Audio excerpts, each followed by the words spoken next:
This battle's been going on for centuries. It's just now, recently, it's been much more upfront in your face. When you look at history, you see the hints that this has been existent for a very, very long time. But it's all been coming over all this time to a boiling point, which we're seeing now. This is simply the next chapter that our country has faced from the beginning. Dark tyranny versus truth and freedom. If your UPS or Amazon package hasn't arrived, it might be somewhere here in this mess, discarded on a Union Pacific Railroad track near downtown LA. As freight trains slow down or come to a halt, the thieves leap on board with bolt cutters, open giant containers, and take whatever they want. This is what they leave behind. All these boxes, some empty, some not. Look, this box was full of COVID home testing kits, a precious product tough to buy at many pharmacies. This bag held a bunch of UPS packages bound for homes across America. This Amazon envelope wasn't even open. The thieves just tossed it away. Some of these boxes contained retail goods bound for America's empty store shelves. This track strewn with boxes stretches as far as you can see in both directions. This entire area was cleaned up in mid-December, which means that all of this came from train robberies in just the last month. And these are UPS and Amazon packages bound for all over the U.S. I see Everett, Washington. I see Portland, Oregon, Phoenix, Arizona, Stockton, California, on and on and on. So what are cops doing? This video shows a police officer chasing suspects off the tracks, but he didn't make an arrest. A Union Pacific spokesman told Inside Edition, while criminals are being caught and arrested, charges are reduced to a misdemeanor or petty offense, and the person is back on the streets in less than 24 hours after paying a nominal fine. In fact, criminals boast to our officers that there is no consequence. And the 21st century version of the Great Train Robbery goes on and on. Quickly to the White House, where in an unprecedented move, CNN correspondent Caitlin Collins was actually banned from a late afternoon press event in the Rose Garden because the White House simply didn't like the questions she asked the president. And then speaking of misinformation and the announcement from yesterday, for how long has the administration been spying on people's Facebook profiles looking for misinformation? Well, that was quite a loaded and inaccurate question, which I would refute. So I was blocked from attending an open press event here at the White House because the White House did not like the questions. That's what the government here is trying to silence. They're trying to keep reporters from being able to investigate things, and that's a straightforward violation of the First Amendment, freedom of press. But it's also, it says what they're doing is that they don't want the public to know what the government, are doing. And that's that's the total flip of what our entire foundation, the founders of this country, had intended. And our entire process is, the Constitution and all the amendments is set up so that the people are supposed to know what the government's doing. The government's not supposed to know what the people are doing, unless they show probable cause and in a court of law. And that has all been scrapped. I mean, we're no longer abiding by that, and they don't have the courage to come out and say that. They don't have the courage to come out and say, this is what we're doing and we want your approval, public, to do it. You know, because it's just totally against all the founding principles of this country. And I don't know what else to say to people to try to get them riled up, but if you don't stop this, if you don't stand up and speak against this, it's going to get worse and worse, and there may be a point of no recovery if we don't stop it. And I'm not sure where that is, but certainly the things that they're doing, the things they're passing, like the NDAA Section 1021 to authorize them to take people off the street, incarcerate them without due process. I just don't trust the government that we currently have or where it's going. I mean, I just think we need to, as a public, stand up and take it back, take our freedoms back, and take our country back, because we don't have it now. So that was the game they played, and that was the storytelling spinning that went on with Congress too. Anytime they wanted to get money, they'd spin a story up and they'd say, "Here's the story we're going to tell. Everybody line up. This is the story." So why should people resist?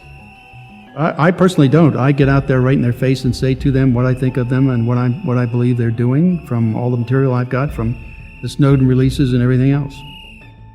So I mean, in fact, after I started doing that, Director Clapper came out and said no former or current employees of the intelligence communities are permitted to discuss any of the Snowden material. If they do, there's going to be administrative action. What's that mean?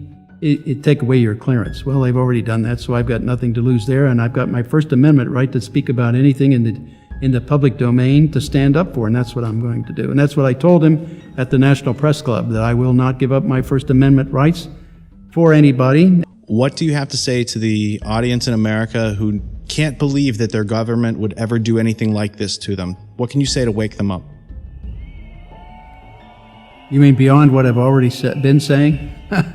You know, I really don't know. I've been trying to make it clear to them that they're all in jeopardy.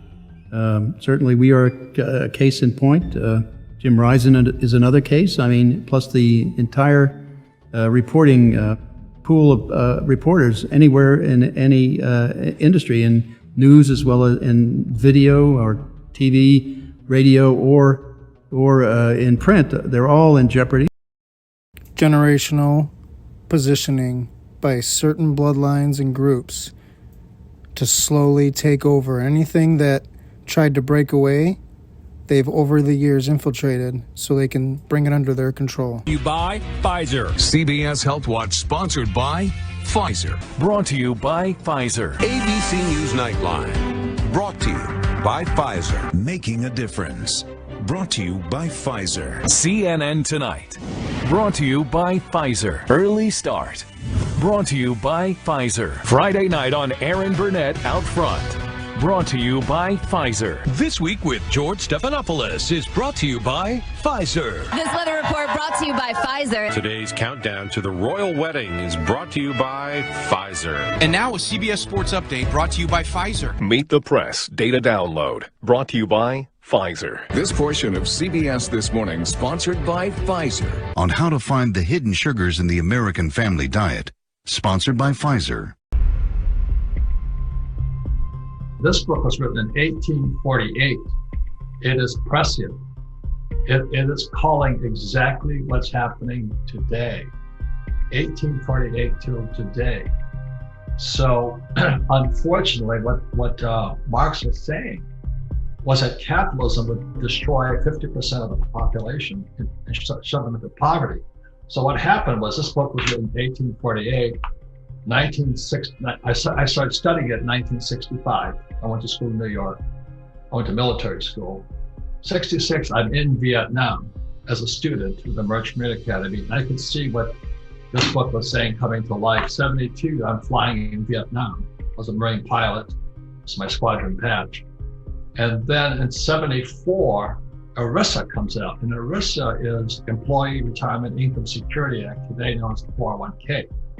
So you have all of these baby boomers who have no idea about markets, and they blindly give their money over to Wall Street, who will rip them off. I mean, I'm not against Wall Street, I'm just against corruption. They rip them off. They don't know what's going to happen. And now, exactly as Rickards has been saying, you know, he says the Fed, the most incompetent people going, they're telling everything's going right, whereas the euro-dollar market is so much bigger than the Fed. The euro-dollar market is the biggest market in the world, and it's just inverted. We're going down. The biggest problem, again, is the euro-dollar system, which is 1,000 times bigger than the Fed, is crashing. Europe is going down right now. I mean, if you see the report, and this is not me speaking, this is the Wall Street Journal talking about it. But Jim Rickards talks about a thing called Triffin's Dilemma. Triffin's Dilemma took place in 1944 when the US dollar became the reserve currency of the world. And what that meant was the US dollar was screwed anyway. So one of these, I'm a gold bug and a silver bug and a Bitcoin bug and all this. I just don't trust the Fed. And all these people say, oh, don't fight the Fed, you know, ride with the Fed. They're full of it. And so when I listen to Jim Rickards, it's about Triffin's Dilemma. We always have to run a deficit. And now we can't run it much longer. So more than inflation or deflation, is that the euro-dollar market is now, the index has inverted. Every time that has happened, something bad has happened. That's what I'm concerned about.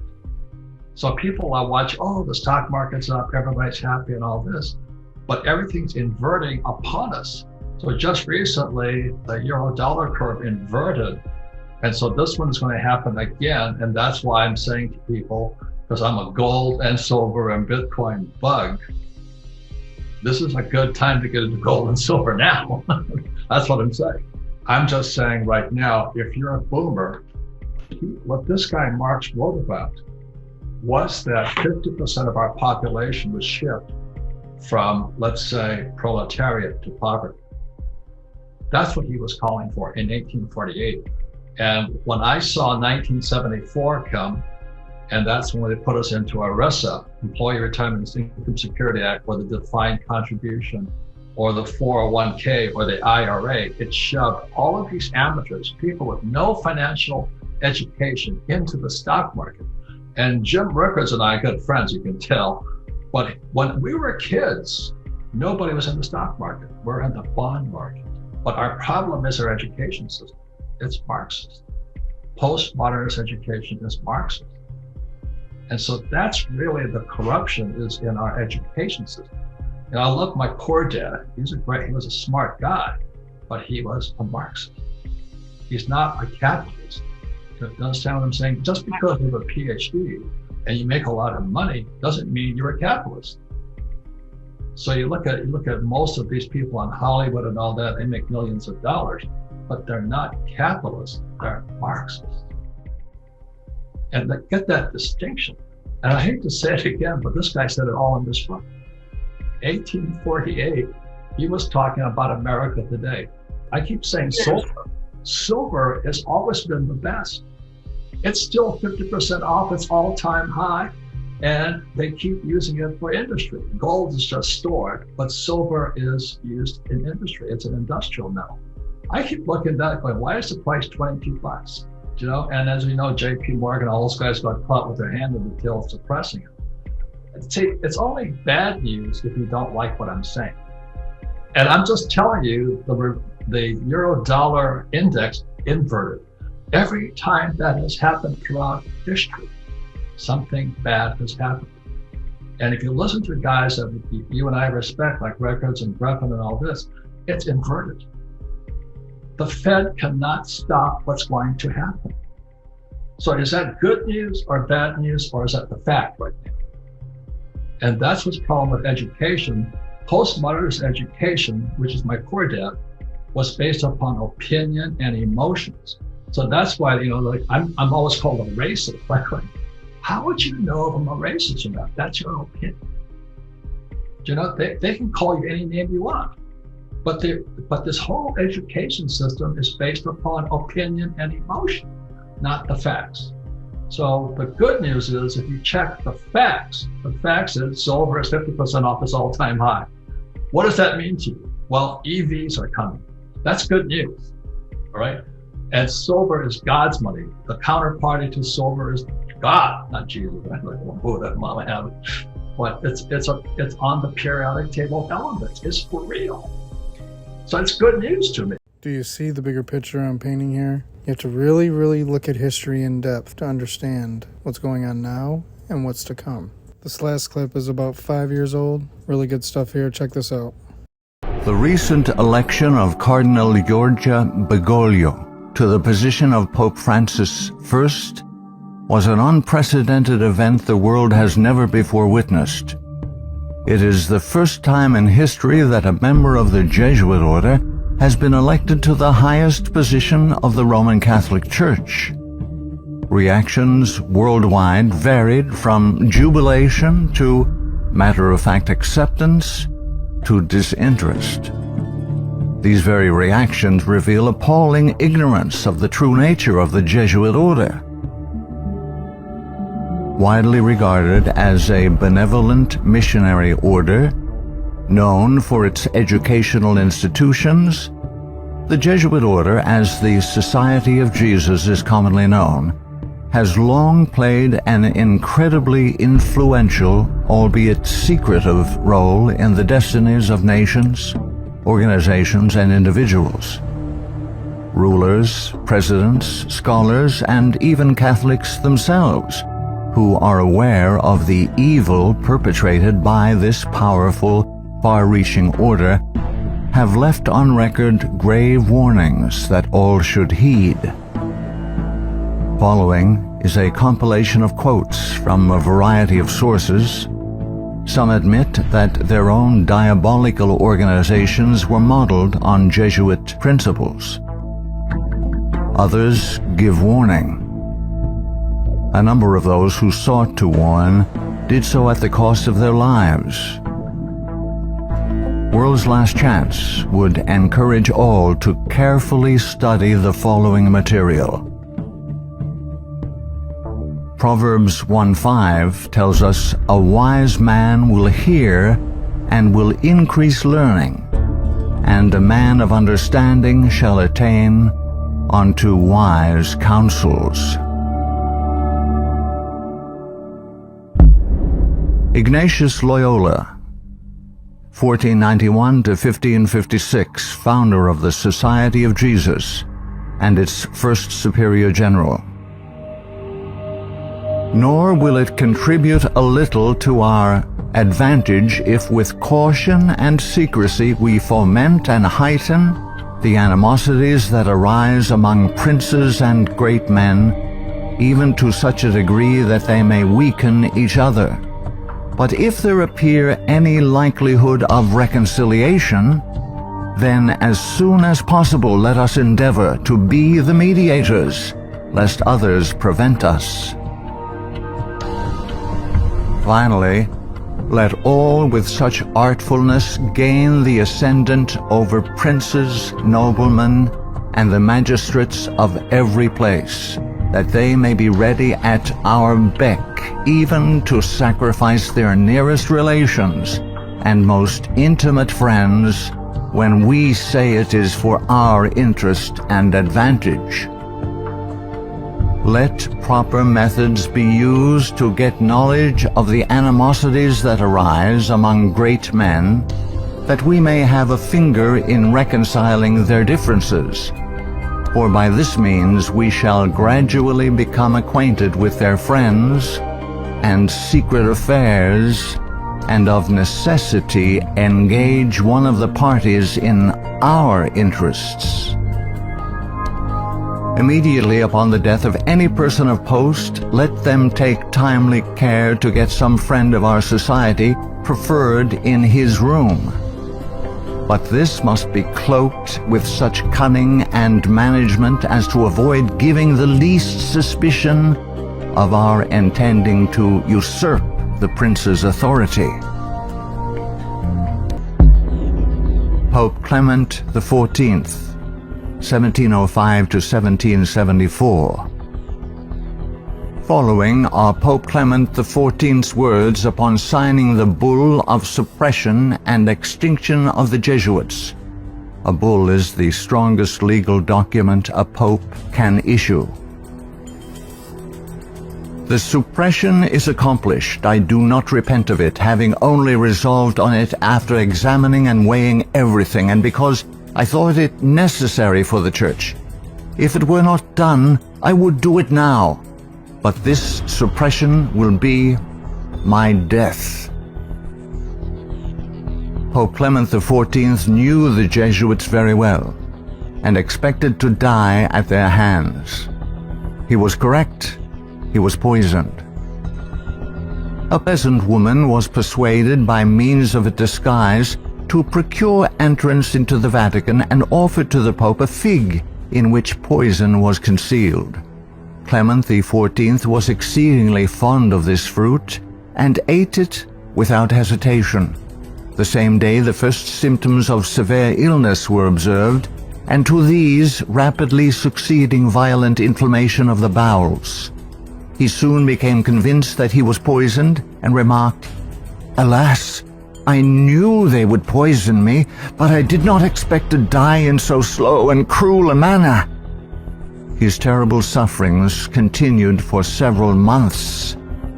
When he died, the poor victim, said Comenin, of the execrable Jesuits to which the Bishop of Pistoia, Scipio di Ricci, the nephew and heir of Jesuit General Ricci, fully agreed.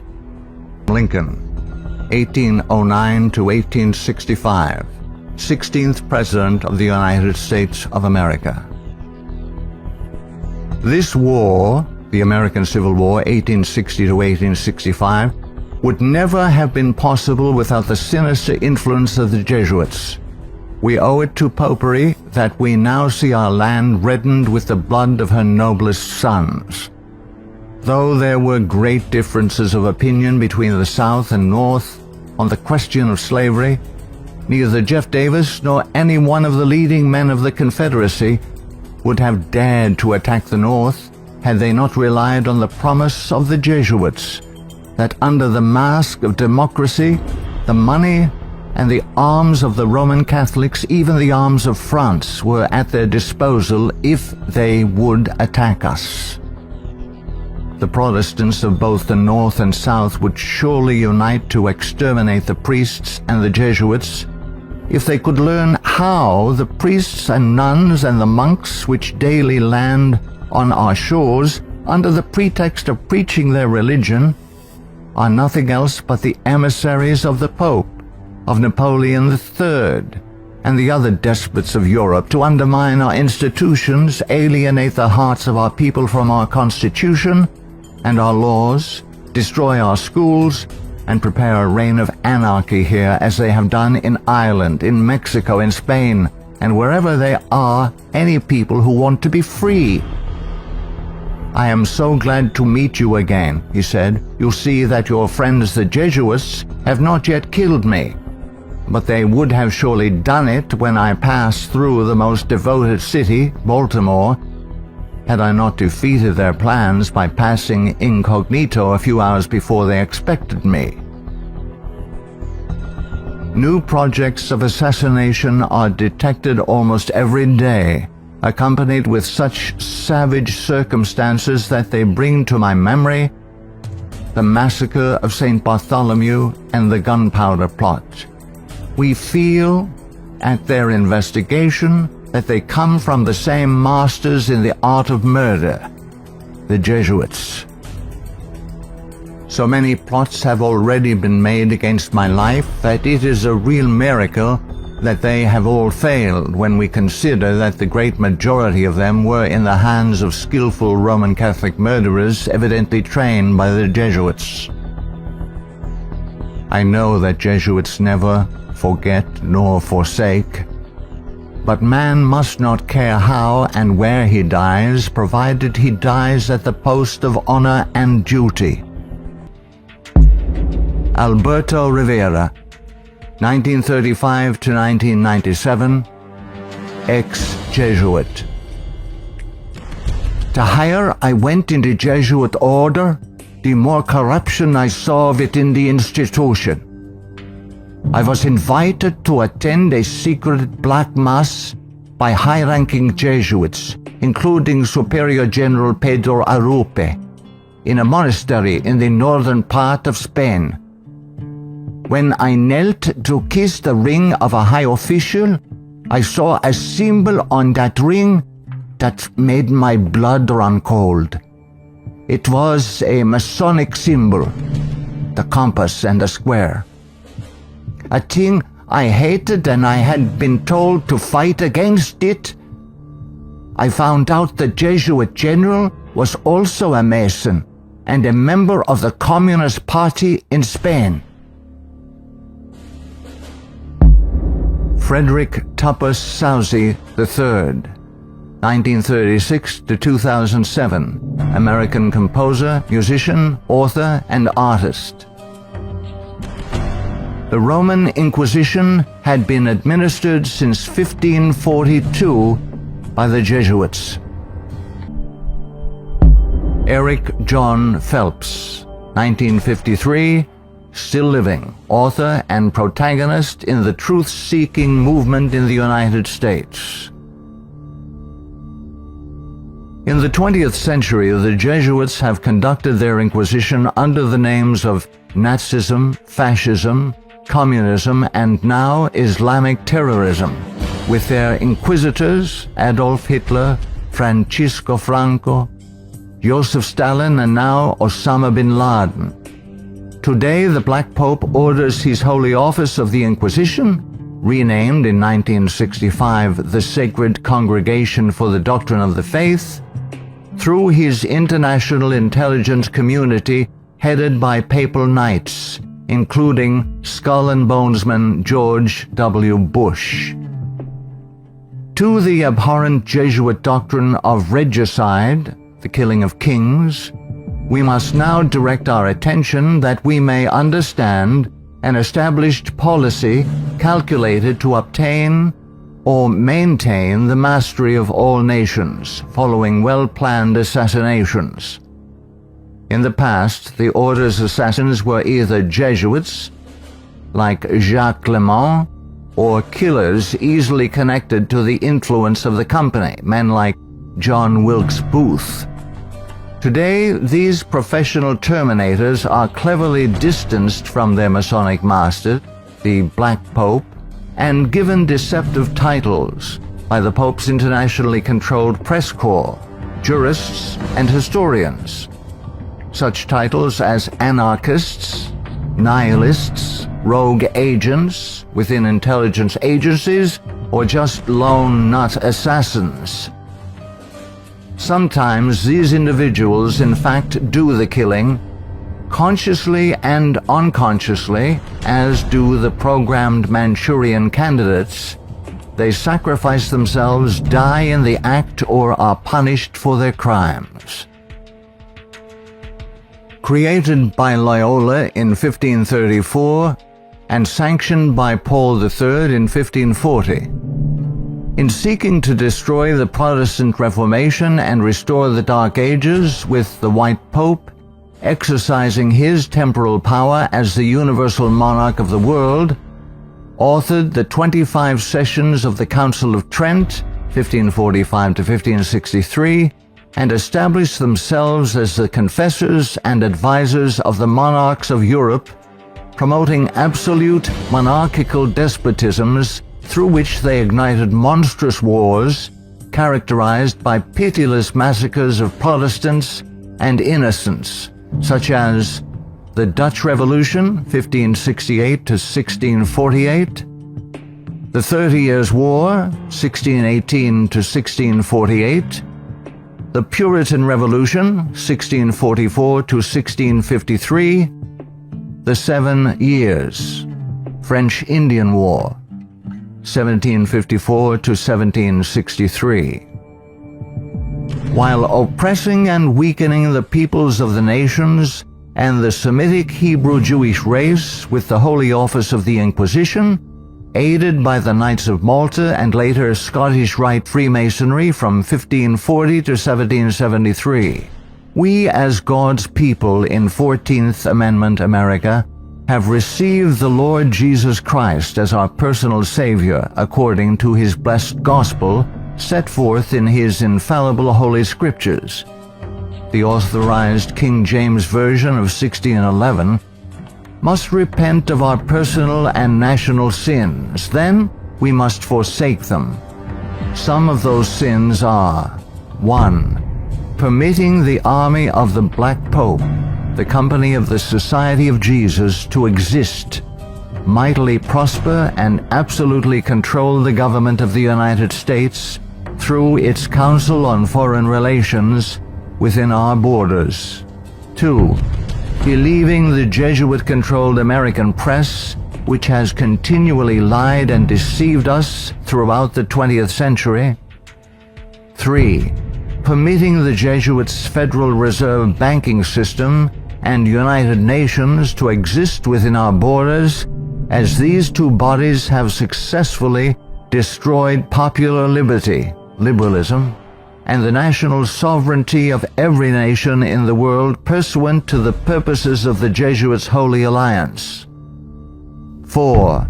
Waiving our Fourth and Fifth Amendment rights secured by the declaratory and restrictive clauses of the Bill of Rights at the insistence of the Baptists of Virginia, and so dearly paid for with torrents of blood by our Protestant forefathers, through filing our confessions every April 15th, paying the heavy and progressive communist income tax, thereby financing a multitude of sins.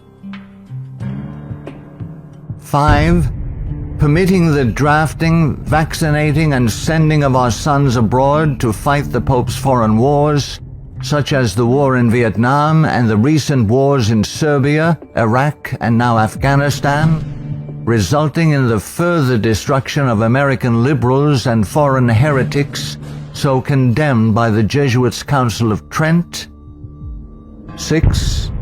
Permitting the Jesuits in control of the government of the American Empire to use our military and financial might to enthrone dictators around the world whose first allegiance is to Rome, thereby restoring the temporal power of the Jesuits, infallible Pope, returning the world to the Dark Ages. 7. Consenting to the Jesuits' Supreme Court decisions in removing the Protestant Bible and prayer from the bulwark of American liberty so hated by the Jesuits, the public school system. 8.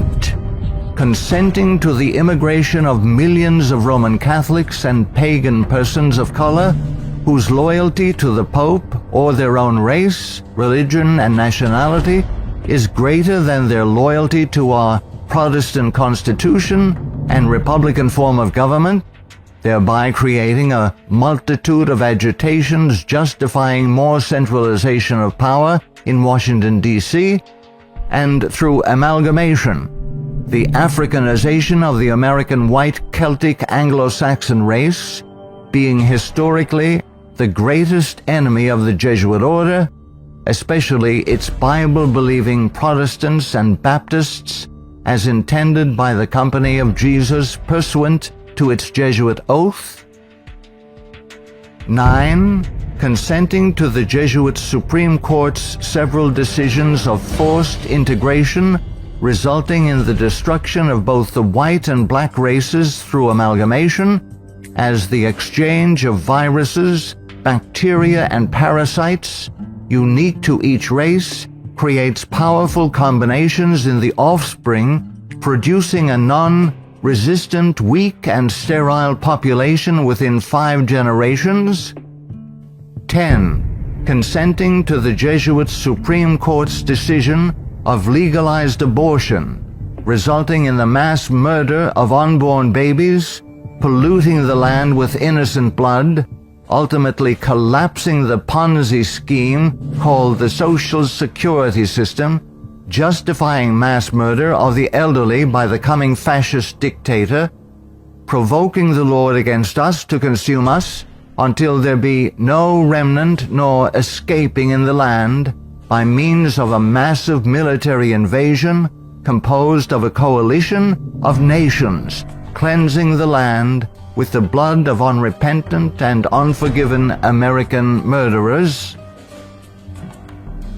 11. Succumbing to race hatred as a result of Jesuit-controlled Masonic agitators such as the White Knights of the Ku Klux Klan and the Black Nation of Islam, justifying the imposition of martial law when the inner-city race wars begin. 12. Sheepishly giving up our real wealth, gold and silver coins in exchange for indulgences, the Jesuits' worthless paper money called Federal Reserve notes, and thereby becoming a nation of overworked, unprincipled, money-hungry thieves. 13. Consenting to the cattle brand of the Jesuits' Social Security number as a means of identification to be used by their international intelligence community, begun by Hitler's SS at Dachau, it being the forerunner of. 14. Obeying the evil 1968 gun law of Nazi origin and thereby, upon purchasing new firearms, blindly registering our guns, our swords of just defense, enabling the coming Jesuit-controlled white fascist military dictator to ultimately take them from us, making our annihilation sure pursuant to the Council of Trent. 15. Committing a multitude of personal sins, both public and private, ensuring that our annihilation will be a righteous act in the eyes of both the risen Son of God and mortal man. Far from being the benevolent educational missionary society many view the Society of Jesus as being, the Jesuit order is responsible for some of the most heinous acts in recorded history. They have battled truth and righteousness, crushed religious liberty, influenced kings, and sought to mold the course of history to carry out their own agenda. Now that the visible head of the Roman Catholic Church is himself a member of this order, the power of the Jesuit order is complete.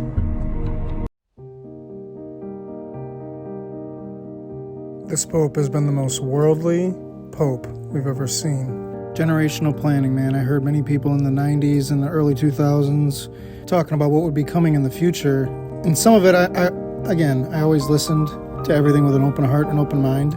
But some of the stuff I just really thought it wouldn't. I thought it was just kind of far-fetched and a little bit out there in the sci-fi zone, you know. Like, that's crazy, man, you know. But at my core, my thought process was always like, keep an open mind, you know, because being raised in church and believing in God and Jesus and the Bible stories and just studying scriptures, I always just was disciplined to keep an open mind because anything's possible, you know, especially looking at it from a biblical perspective. And then over the years, as I continued my journey and God continues to open my heart and open my mind and show things to me, I started to look back at a lot of things that I remember seeing and studying and learning about with a much, much different perspective. It has brought me to a place where I look and I see things in a way I didn't see them before, and I catch things that I might have missed before. It's a constant learning and growing process, but ultimately it just shows me that there was truth all along, hidden right there, and that I wasn't crazy on what I felt God was leading me to discover. I realized it was an accident, like I'm not crazy. There's truth laying right there to be found if you're willing to seek it out. And I do believe this is all biblical, and the scriptures warned us of what's coming. And that being said, that holds testimony to the fact that God's promises and God's word is also true.